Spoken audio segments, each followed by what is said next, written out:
Estamos de volta com Elas e Ele, o seu programa de análise e debate. E agora vamos começar esse bloco perguntando ao nosso especialista em política internacional, nosso analista John Galt, qual é a solução para o problema da Venezuela. John, como se resolve a situação na Venezuela?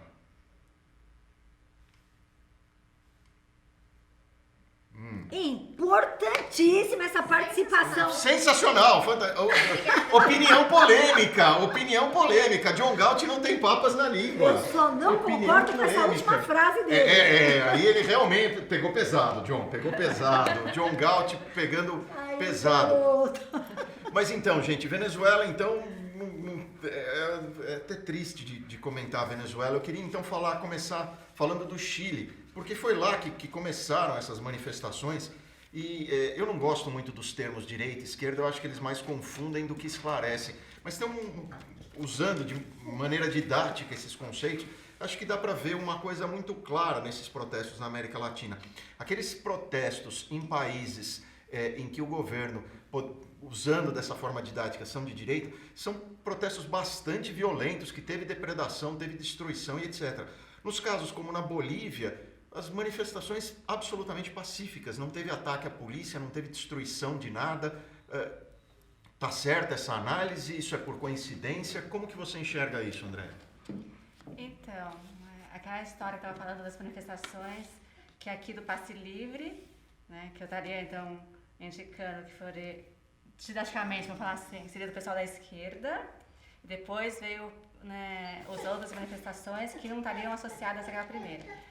E na América Latina, o da Bolívia é uma manifestação justa, né? Porque lá o Evo Morales estava lá, né, há anos no poder, o país estava mal, as pessoas, a eleição foi uma fraude, as pessoas já não aguentavam mais aquele governo, né? E ele insistindo em continuar. Então, quer dizer, foi legítima essa manifestação. Então, as pessoas aí estão de bem, pacífica, Agora, nos outros casos que eu falei, para mim, a ordem, o assunto é pretexto. Diferente do que aconteceu na Bolívia. Aí que vem aquela onda que está ligada, talvez, com o nosso movimento Passe Livre, que tem uma coisa maior por trás, orquestrando para criar um certo caos aqui na... É exatamente isso. É exatamente essa impressão que dá, porque... Dá essa impressão. Foi por um valor pífio que o movimento começou, e com desenrolar de mortes, aqueles escândalos todos, os estudantes. Então você vê que foi insuflado justamente num país que era considerado o nosso primeiro mundo da América Latina, era o Chile. Acho que eles procuravam algum motivo, fome não, desemprego não encontravam motivo. Então eles tiveram que arranjar um motivo. Quando o governo deu um mínimo, que era 17 centavos de aumento, pronto, teve aquela revolução absurda. Então é que a gente fala, são insuflados pelos fantasmas que a gente não enxerga. Pois é, teve saque, teve depredação, teve coisas que a gente não viu nos protestos da Bolívia, por exemplo, por conta de uma coisa que é controlada pelo governo, 30 pesos dá 17 centavos, preço da passagem do metrô. Então, justamente num país que venceu a pobreza, que está vencendo a miséria. Eles dizem, não, e vem a história da narrativa. Não, o liberalismo deu errado, porque, olha, teve desigualdade e não sei o quê. É justamente o país que tem os melhores índices sociais, os melhores índices econômicos. Será que não é justamente uma forçação de barra para criar uma narrativa, para ter alguma desculpa? E aí vem protesto que teve 20 mortes, e aí talvez tenham conseguido o que queriam, vai ter uma nova Constituição.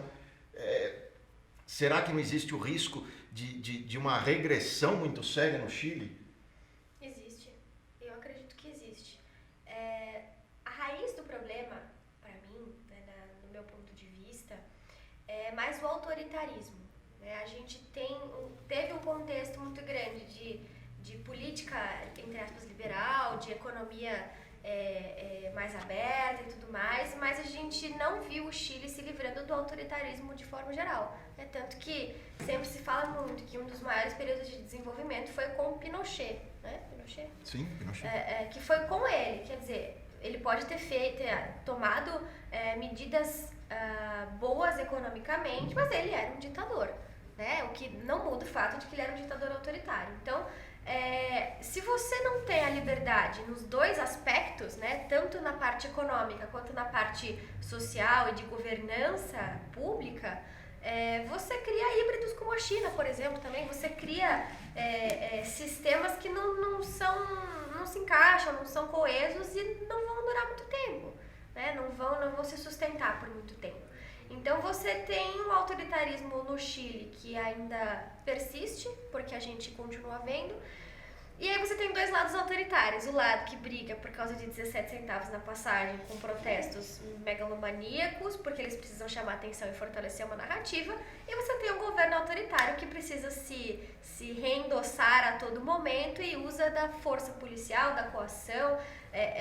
O que a gente está vendo no Chile é uma coisa tenebrosa, é tenebroso. Eu vi alguns vídeos de assim, passa o camburão da polícia, recolhe uma menina e a menina nunca mais é vista, assim, sabe? E as pessoas na rua estão ali, estão vendo os policiais arrastando a menina pelos cabelos para dentro do camburão. A menina não estava fazendo nada, estava ali parada. E você vê aquilo acontecendo e ninguém fazendo nada. Então, assim, o autoritarismo, ele tem essa pecha, né? De dor, de sofrimento, de confusão.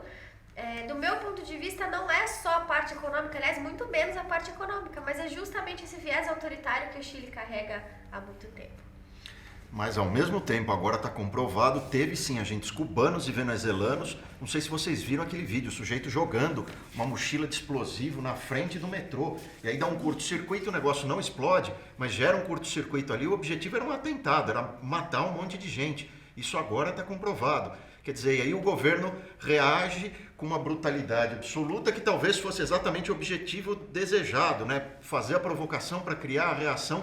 Porque e aí, é o inverso do que a André falou. Porque aí se você consegue fazer uma coisa tão grandiosa a ponto de você gerar no governo uma reação desmedida, né, que não é difícil, a gente está falando de governos, né? Mas aí você cria legitimidade para ser revolucionário. Que foi justamente o que aconteceu no Brasil na época da ditadura militar. A ditadura militar era boa? Não era boa.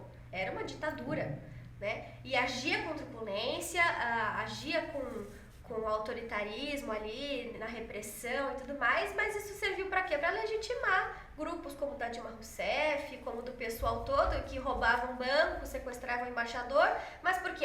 Porque a gente tem que combater esse governo autoritário. Então você acaba criando um cabo de guerra. Quanto mais você consegue que o outro lado passe dos limites, mais você se sente o dono da razão em passar dos limites também para combater aquilo. Né? Olha só, estou reagindo, né? Mas é um pouco por aí mesmo, porque as pessoas lá no Chile, nitidamente, estão fazendo absurdos. Tem manifestações que eu acho saudável, que a gente tem feito por aqui muitas, né? E tem essas manifestações do Chile. Aí, né, como eu falei, o que tem a ver, né, um grupo de pessoas nus na praça? Isso aí é atentado ao pudor, né? Não sei se tem essa lei lá, né? Aqui seria atentado ao pudor, mas o governo não pode também ser anuente e ficar deixando isso. Aí toma atitude, perde a mão, o povo faz mais e até onde isso aí realmente não foi proposital e não quer realmente essa reação, porque o governo, se deixar, né, fica um caos. Se age, fica outro caos. E aí, como é que faz?